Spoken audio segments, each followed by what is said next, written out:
आज हम लोग सीखेंगे एपी के एन पदों का योगफल। कोई समानांतर श्रेणी दी है और उसके पदों का यदि योगफल निकालना है, सम ऑफ टर्म्स निकालना है, तो उसको आज हम लोग समझेंगे। ये मैंने फॉर्मूले लिख दिए हैं। एसएन का मतलब है योगफल सम ऑफ एन टर्म्स। जैसे एन बटे दो, दो a plus n minus one to d, ये फॉर्मूला है। या अगला फॉर्मूला ये है, पहला पद और अंतिम पद। पहले पद को अंतिम पद को जोड़ लेंगे और एन से मल्टीप्लाई करके 2 से डिवाइड कर देंगे तो भी हमारा योगफल निकल जाएगा। ये इस फॉर्मूले से ये फॉर्मूला बना हुआ है। कहीं कहीं एल भी लिखा रहता है, तो एल का मतलब भी वही होता है अंतिम। और एक फॉर्मूला ये है, यदि हमें अंतिम पद ज्ञात करना हो, लास्ट टर्म ज्ञात करना हो किसी एपी का और खाली योगफल दिया हो, तो योगफल जितने पदों का योगफल है उससे एक पहले पद के योगफल को माइनस कर देंगे, ठीक है, तो हमारा अंतिम पद यानी लास्ट टर्म निकल जाएगा। ठीक है, तो देखो एग्जांपल लेता हूं मैं, देखिए समझाता हूं आपको। देखिए जैसे मान लीजिए लिखा है 2 7 12 19, इस तरीके से एपी है, ठीक है, और मुझे इसके 10 टर्म्स का योगफल निकालना है। 2 7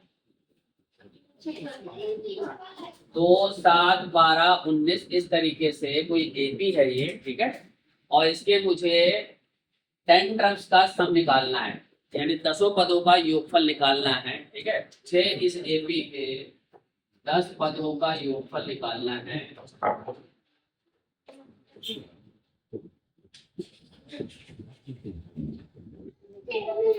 यानी सम ऑफ 10 टर्म्स ये पता करना है हमें, ठीक है। तो कैसे फाइंड आउट करेंगे, देखो मैं सॉल्व करके दिखाता हूँ। सबसे पहले क्या करेंगे, पहला टर्म ले लेंगे, ए इक्वल टू क्या है 2, उसके बाद डी निकालेंगे। डी क्या है, 7 में से 2 माइनस करिए, 7 माइनस 2 यानी 5। अब हमारे क्या है, इस फॉर्मूले को यूज कर लेंगे, ठीक है, ये लिखा हुआ है 2 7 12 इस तरीके से, ठीक है, तो ये वाला फॉर्मूला यूज करेंगे बी का। तो ऐसे कितने पदों का योगफल निकालना है, 10 पदों का, यहाँ लिख देंगे S10 और n की जगह 10 आ जाएगा, 10/2, फिर 2 इंटू में a कितना गिरा, a कितना हमारे पास 2 प्लस में n माइनस 1, यानी 10 में से माइनस करेंगे, n माइनस 1 है तो यानी 10 माइनस 1, और t मैं निकाल चुका हूँ यहाँ 5 इंटू 5। अब इस कैलकुलेशन को कंप्लीट करके देखिए, 2 से 10 कट रहा है तो कितना आ गया 5, और 2 2 जा 4, 10 में से बन गया 9, 9 इंटू 5 ये आ गया 5 4, और 9 बजे 45,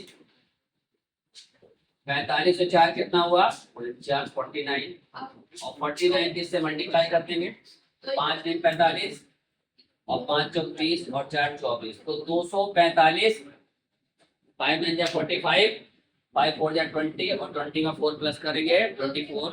तो ये हमारा आंसर आ गया किसका, इसके 10 पदों का योगफल निकला है। इस तरीके से ये आंसर हमारा बन गया। तो आपने समझा कि कोई भी एपी दिया हो उसका यदि योगफल निकालना है तो इस तरीके से आप उसका योगफल निकाल सकते हैं, ठीक है। यदि किसी सवाल के अंदर डी ना दिया हो, यानी कॉमन डिफरेंस ना दिया हो, फर्स्ट टर्म दिया हो और क्या है लास्ट टर्म दिया हो, फर्स्ट टर्म दिया है और लास्ट टर्म दिया है और उसका एन दिया है, ठीक है, तो हम ये वाला फॉर्मूला यूज करेंगे, इस फॉर्मूले से डायरेक्ट करके आंसर निकाल सकते हैं, ठीक है। जैसे मान लीजिए कोई क्वेश्चन है, क्वेश्चन को यहाँ लिख देता हूँ मैं, उसमें कह रहा है प्रथम पद, ये फर्स्ट टर्म,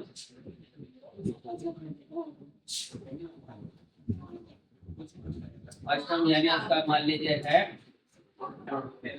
6, और उसके बाद n कितना दे रखा है, मान लीजिए n दे रखा है उन्होंने 12 तो दे रखे हैं, और l दे रखा है अंतिम पद, मान लीजिए उन्होंने दे रखा है 72,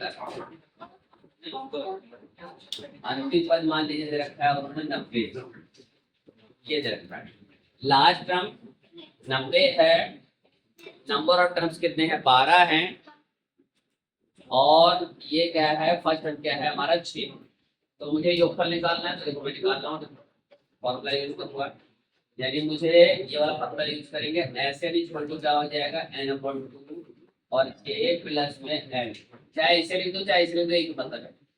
तो एन की जगह क्या यूज करूंगा, एन की जगह कितने टर्म है 12, बटे में तो पहला टर्म कितना है हमारे पास 12 और नहीं सॉरी 6 और लास्ट टर्म कितना है एल कितना है 9, बस कर देंगे।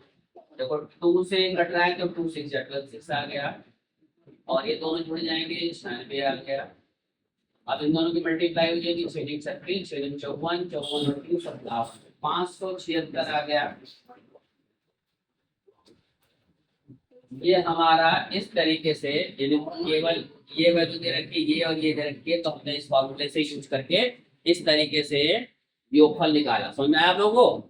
ठीक है, कि पहला टर्म दिया हो, लास्ट टर्म दिया हो, नंबर ऑफ टर्म दिया हो, but common difference is not given, यानी सार अंतर नहीं दिया हो। ठीक है, तो how can we find, we can use this formula n/2 a plus में l। ठीक है, इस फॉर्मूले को यूज करके we can find the sum of given terms. ठीक है, तो जो जो पद दिए गए हैं उनके हम एपी के सम को निकाल सकते हैं इस तरीके से, और एक प्रॉपर एपी इस तरीके से लिखा हुआ है, यहाँ ही फाइंड आउट कर सकते हो।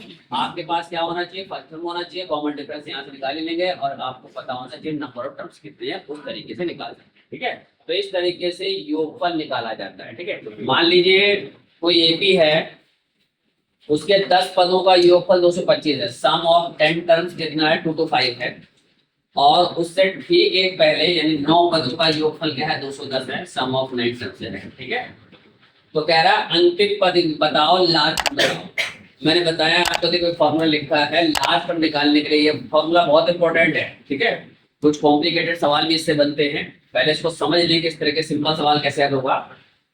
लास्ट टर्म इक्वल टू क्या है, जितने टर्म है उनका सम और उससे एक ठीक कम वाला सम। ठीक है, तो उनको माइनस कर देंगे तो लास्ट टर्म वहां निकल जाएगा। फिर क्या करेंगे, पहले फॉर्मूला लिखेंगे an equal to sn minus sn minus 1। तो sn यानी लास्ट टर्म कौन सा है 10वां पद यानी 8n, 8n बराबर क्या हो जाएगा s10 माइनस में 10 में से कम हो जाएगा 10 माइनस 8 यानी 9 s9।